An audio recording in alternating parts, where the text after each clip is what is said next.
Hello and welcome back to Inquisitor Martyr. Last time we continued on with our Void Crusade and did a seasonal boss, which didn't really pay out much, but it happens. Let's keep going. Our next mission is this one.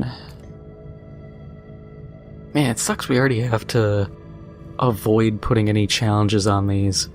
I get it. It sucks. I want to get a little more out of each mission. Actually, before I do that, speaking of getting more out of each mission, give me an XP boost.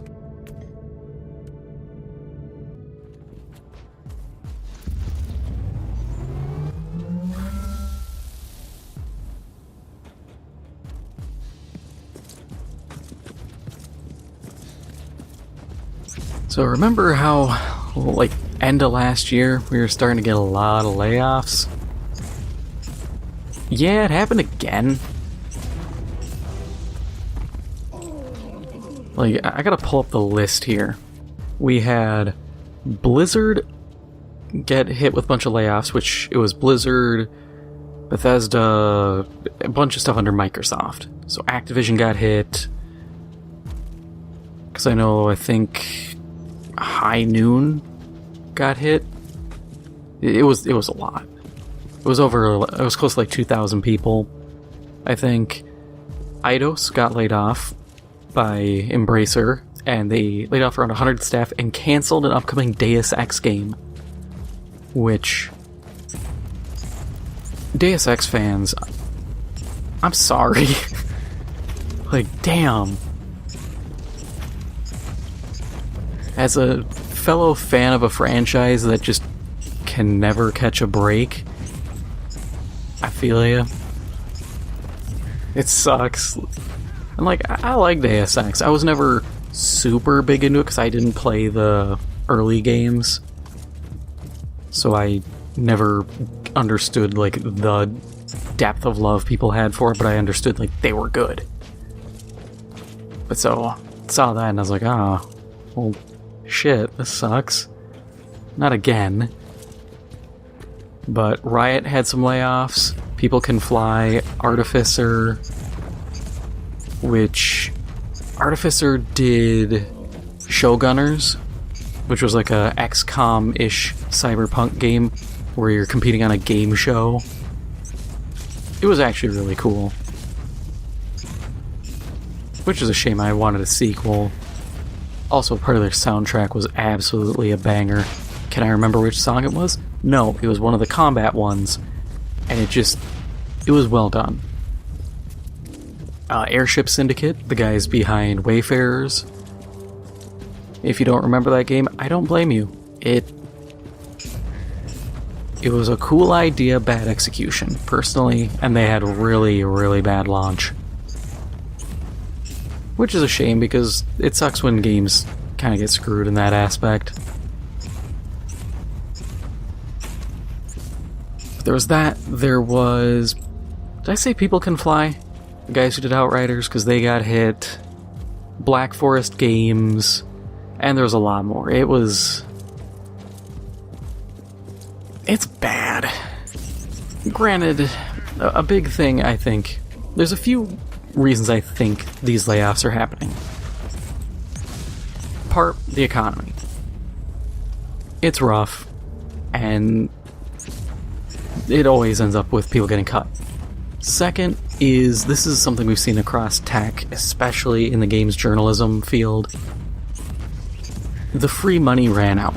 A lot of these investors are starting to ask, hey, where my money? And not as many of them are willing to throw money at whatever vanity project somebody can come up with. Now things have to be made to at least turn a profit or made cheap.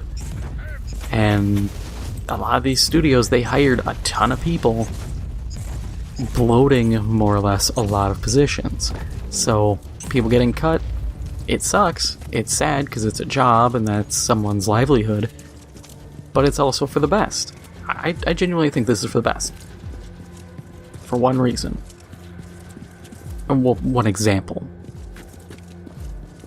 Ex-Volition guys formed a new studio called Shapeshifter Games, and it's a publisher/co-developer studio. And I think that is the direction a lot of these people need to start going. You're essentially a support studio until the game releases. And I think that's a good thing. I think a lot of studios need to kind of go that route.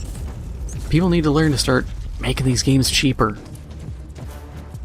Doesn't mean they have to be made on a shoestring budget. Doesn't have to be, Pal World where they were making it with next to nothing, hiring a dude from a gas station and having everyone learn to develop from YouTube tutorials.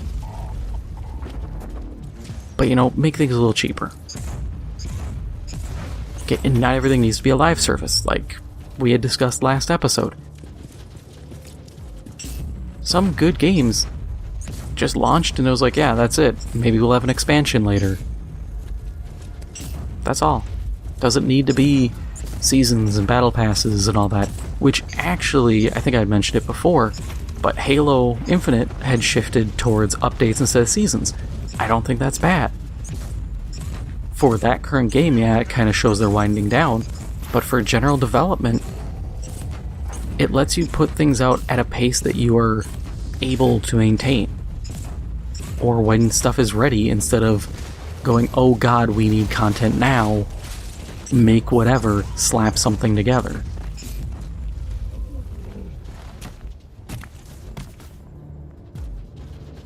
But I think it'd be good, and the studio director for Shapeshifter said they likely see this being kind of the new trend for studios and for a lot of the staff, is to form these smaller studios. And I don't think that's wrong. I feel like for now, the age of the big mega corporation for game design might be coming to an end. You can't keep making games like Spider-Man 2 where it costs $300 million.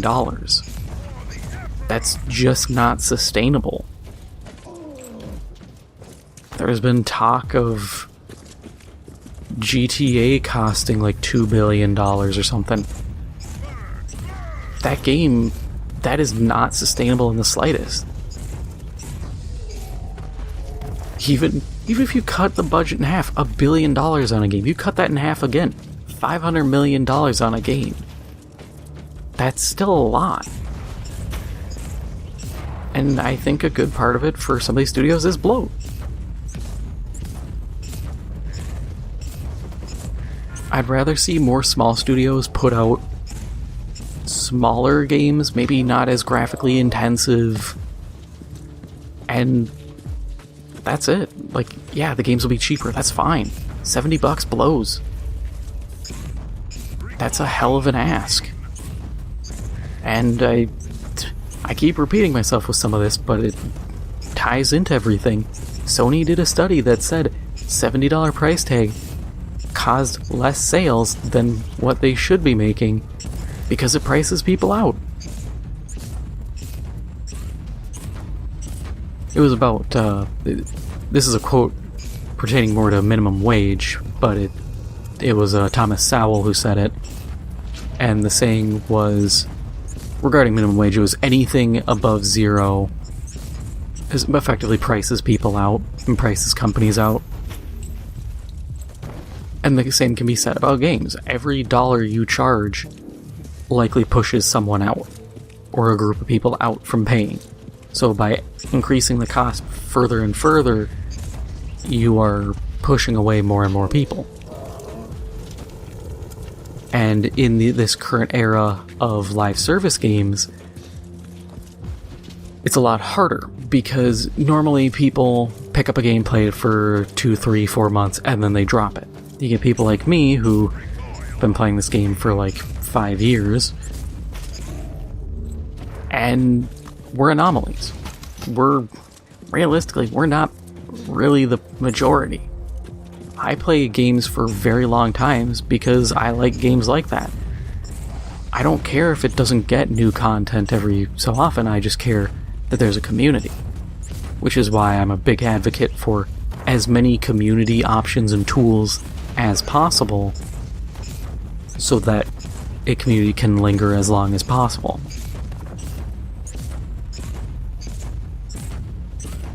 But yeah, the layoffs suck.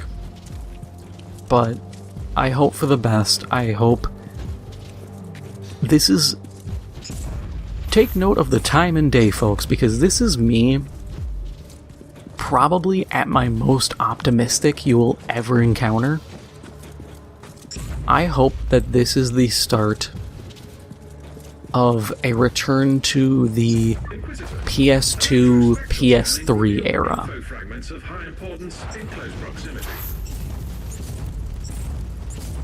During the PS2, if you took the entire lifespan of the PlayStation 2, which was like close to 11 or 12 years, and you took every game, including certain releases that were regional, and averaged it out, it panned out to around a new game every 2 days. Do I think we will reach that level? No. But I would love to see it get close. If we get to PS3 level, PS3 360 era, that's fine. There was a lot of games back then. And that's all I want. Because that was jobs. That was a fairly healthy industry. And that's what I want. I want the industry to be healthy again. Because it's rough out here. It's not looking good in a lot of cases, and I think a return to what I would consider normalcy would be healthy. There's the meme people have posted around of some, I think a furry, I don't know, but they're like, I want games to be shorter, cheaper, and to look worse. And while I do agree with that, I don't know about shorter, more or less maybe cut out all the MacGuffins that like Ubisoft loves to include.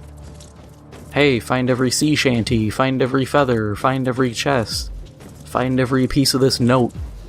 That kind of garbage. Cut that out, or at least reduce it. Cut out some grind, and games would be fine. Games don't need to be 300 hours. Just put a multiplayer mode in. Seriously, like, I would rather not have a ton of grind in the game but have a multiplayer than forsake multiplayer for some other crap. Like, I remember Dead Space 2 multiplayer. It was fun. Not the greatest, but it was fun.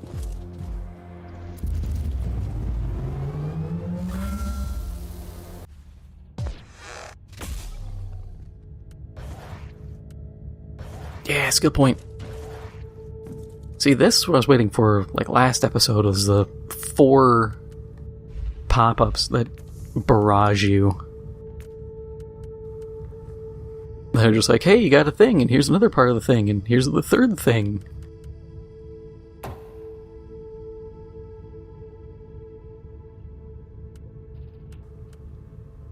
Yeah, I was about to say, should I put it into single DPS, but this is all suppression damage, and I don't care.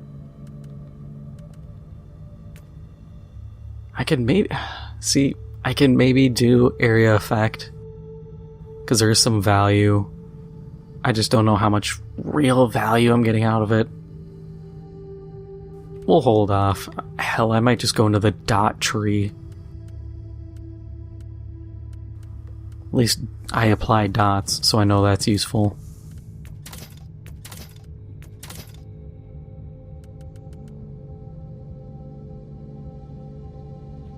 If it was a 5 stat, that would actually be decent, but it isn't.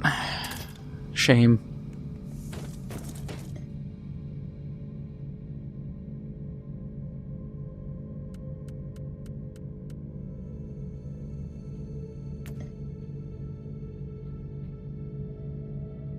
I mean, it's a data hunt. We'll avoid putting extra crap on it.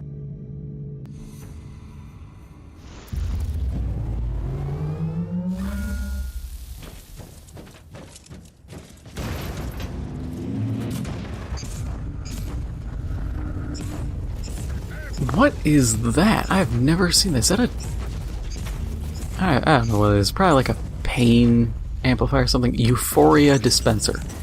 Never seen that.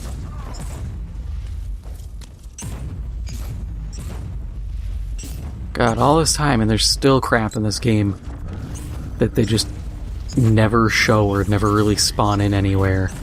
So it just becomes an anomaly.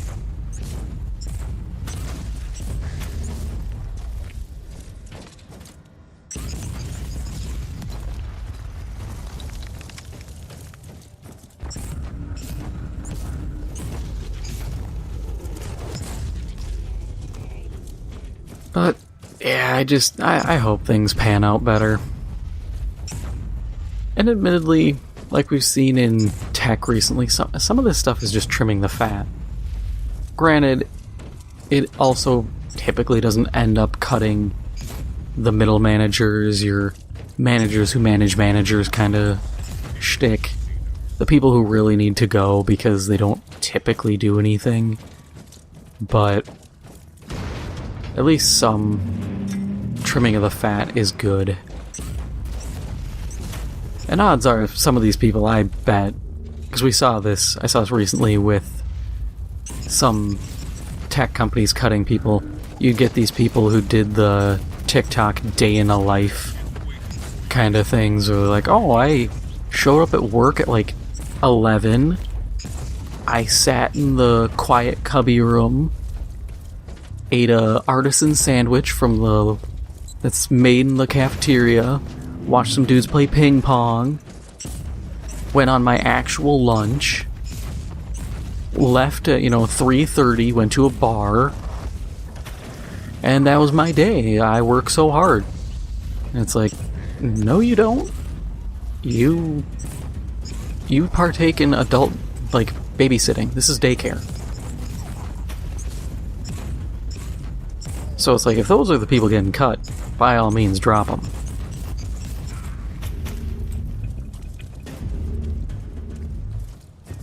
I have no sympathy for adult daycare people.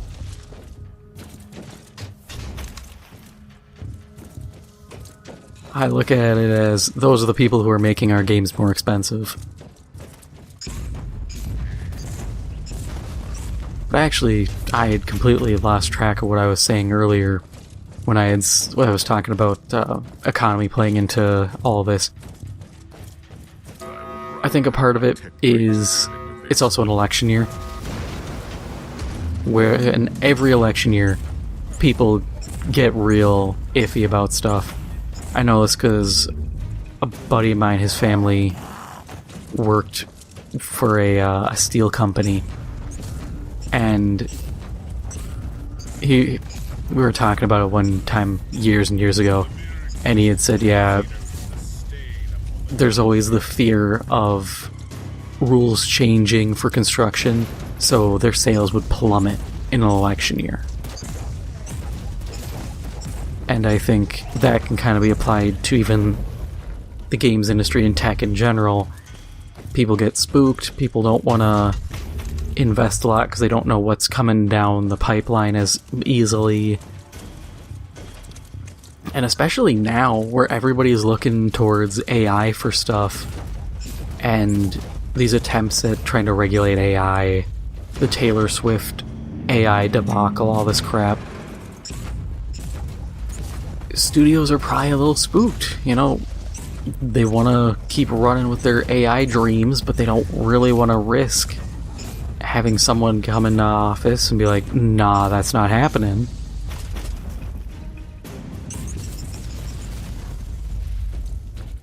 So it all tracks, it's just kinda sucks. But also, as I'd said at the end of the last mission, games need to just add a multiplayer mode. I think that's the greatest litmus test you can have. This is what I would do if a company was like, hey, we want to kind of do live service, but we're not 100% sure, we're not sold on it. Let's take Killzone. I love Killzone. Played through Shadowfall. could hear my thoughts on that. But what I would do is I'd say, okay, we're going to release our game, have our story, have our multiplayer. If the multiplayer does well, we will add additional stuff. If not, we don't have to. The multiplayer is what it is. We keep some servers up. You know, you have them just spool up servers because it's all VMs anyways. You have some bit, you make it elastic so the demand fluctuates, so you're not having to sit with like 100 terabytes all of the time, depending on what's needed. You go from there, and yeah.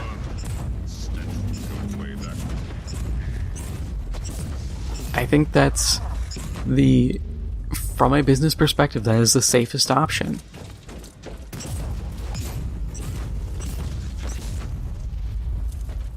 Because then you add on to it as much as you can. If it does really well, you go, hey guys, thanks for the support. BT dubs, we're making a sequel. You know, we're gonna do everything we did this time around and more. People get excited, they buy your new game. You sell a few microtransactions here and there, people buy them. Boom, you keep doing that for a bit. Maybe I say it's a gamble, but it's not even really a gamble anymore. I was gonna say, then you make a multiplayer online game, but as I was thinking that, I was like, yeah, kind of like Mag, it was a big risk. Hell, everything's online now. It's not really that big of a risk anymore. Which actually, as I say it, I kind of realize that, and I'm like, damn. It just makes me a little more agitated that Sony never made a Mag 2. Because the always online issue was a big thing, and now it's not as big of an issue, and they still don't do it. But yeah, there's business models and strategies you could employ that are a lot more friendly, I think. They just gotta actually take the step on it. But everybody's too risk adverse. And it's at the detriment of literally everything. That they avoid any risk. And Separatists, this isn't even really that risky. I would say this method of make a game, put a multiplayer in, if the multiplayer pops off, then roll with it, is more risk adverse than saying, hey, we're just gonna make a multiplayer only game, and if it succeeds, cool. If it doesn't, then everybody in here is fired and we're liquidating and selling to, you know, Tencent.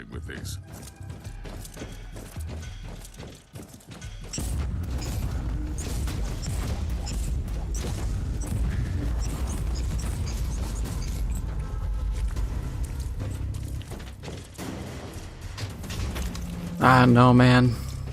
I feel like whoever's in charge at this point, I mean, I get it. It's corpos, it's suits. They understand the industry as far as what's in the top 10 selling games list can take them.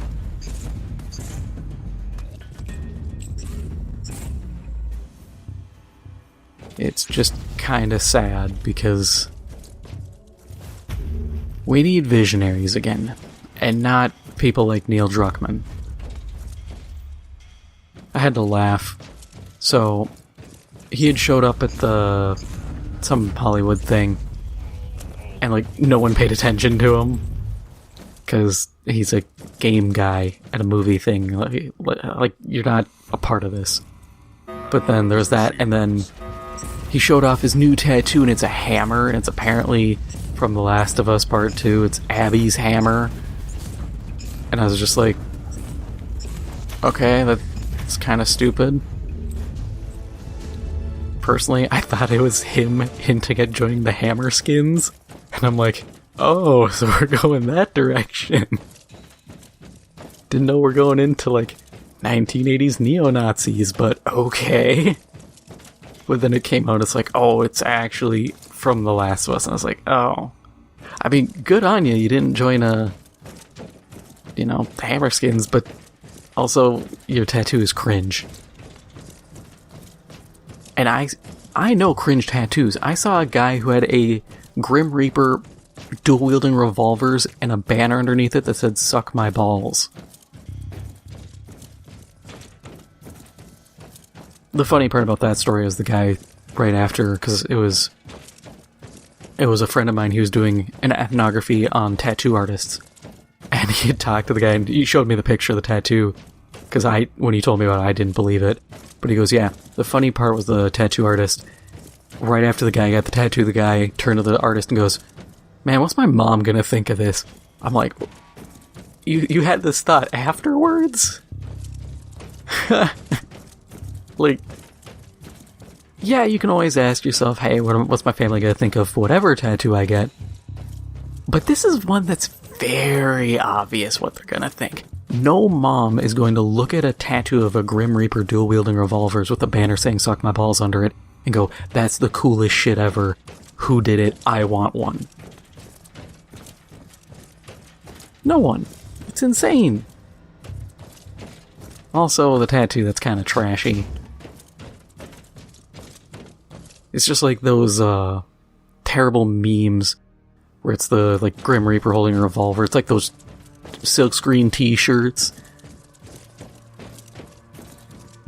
But it's stupid meme versions where it's I remember one where it was this Grim Reaper holding a revolver and it was like, "Hey Cracker Barrel, get rid of the tofu meatloaf, get rid of your lib loaf, hashtag don't tread on meat." It's just something stupid like that. It's like, that's what it reminds me of. Shit posts. Bad ones. Yeah, that was a complete tangent.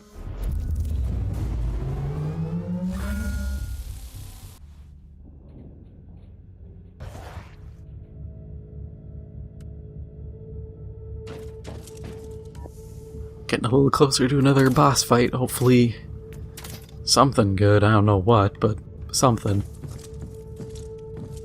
But that is all for now. If you enjoyed this episode, make sure to hit the like button. It helps out the channel a lot. And if you haven't already, make sure to hit the subscribe button. Thank you for watching, and I'll see you in the next one.